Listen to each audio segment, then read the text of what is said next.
Hello, mighty warriors. It's Alicia, and today we are going to discuss the lessons that I was receiving this weekend through attending church services.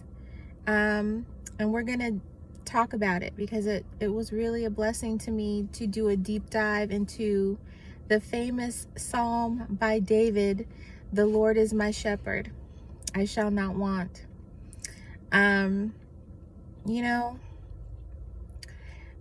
a lot of the messaging this weekend was about how life is just a series of hills and valleys, or mountains and valleys, going from one mountain to the next mountain.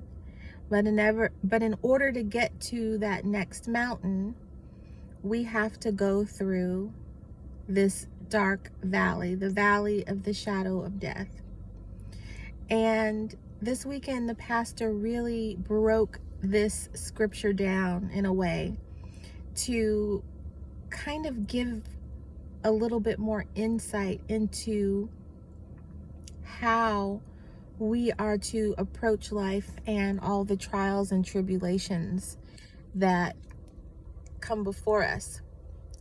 The Lord is my shepherd, I shall not want. He maketh me lie down in green pastures. He leadeth me beside the still waters. He restores my soul. Right? So he gives us rest. He gives us refreshment. He restores our soul. He leads us on the path of righteousness. He keeps us on the straight and narrow. For his name's sake, yea, though I walk through the valley of the shadow of death, I will fear no evil, for thou art with me. Sometimes when we're walking through that valley of the shadow of death, it's scary, it's claustrophobic, it's dark,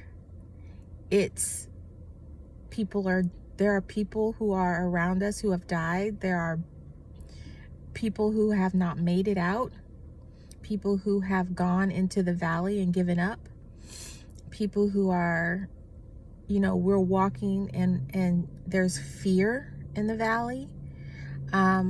Oftentimes when you're in the valley, the mountain, climbing back up the mountain seems arduous, and there's distress in the valley because of the idea of what it's going to take to get to the mountain. It's so, momentous, and it just seems so enormous to undertake this climb back to the mountain. And then we start to forget why we left our mountain, our prior mountain in the first place, to go to this second mountain, because it's been so hard and so rough. And so the lesson this weekend was just about how, sometimes God will tell us to leave one thing and go to this other place, and then we are perplexed. There's so much confusion because when we're going through this valley, it's so painful, right? It looked good before when we decided to leave, but now that we're in the thick of it, it's very distressing and uncomfortable and dark, and we can't even figure out why we left, And that's a lot of the things that I've been going through recently.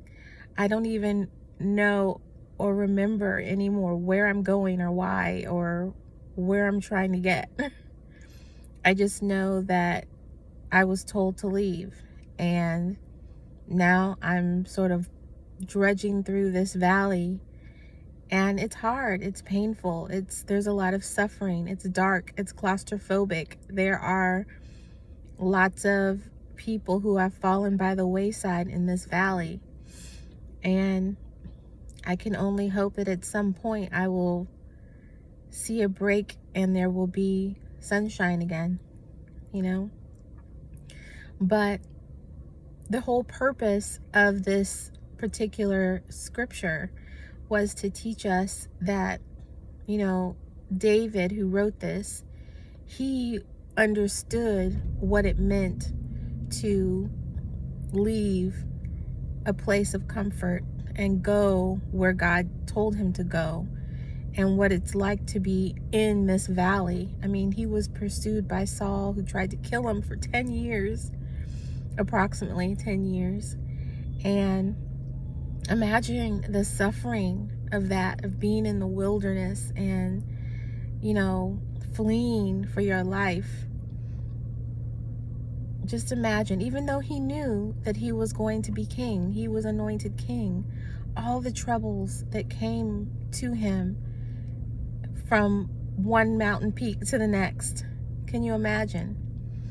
And the pastor also talked about how, Joseph, he was on a mountain peak and he could see that there was this other mountain that God had put into his heart for him to become prime minister of Egypt. But in between those two mountain peaks was this deep, arduous valley of prison and slavery and jealousy by his brothers.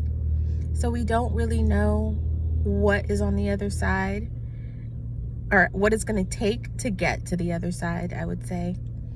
But we just have to trust that whatever is there, we can be sure that our Father knows what he's doing. He is preparing us for where we're going.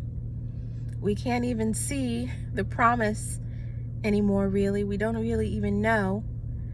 But we're just hoping and praying that the Lord can get us there, that he can get us through the valley, that he can help us survive. One of the things that I do is I always fall back on his scriptures when things are hard. I can do all things through Christ who strengthens me. I can do all things through Christ who strengthens me. When I feel like things are getting arduous and life is got me in distress, I try to lean on these scriptures so that I can make it through, so that he can help me make it through. Because Lord knows we can't do it on our own. Well, anyway, as you sit upon your mountain or walk through your valley, this is just an encouragement that the Lord knows what he's doing. He knows where we're going, and he's just trying to prepare us to stay there and to have success when we finally get there. Until next time, signing off.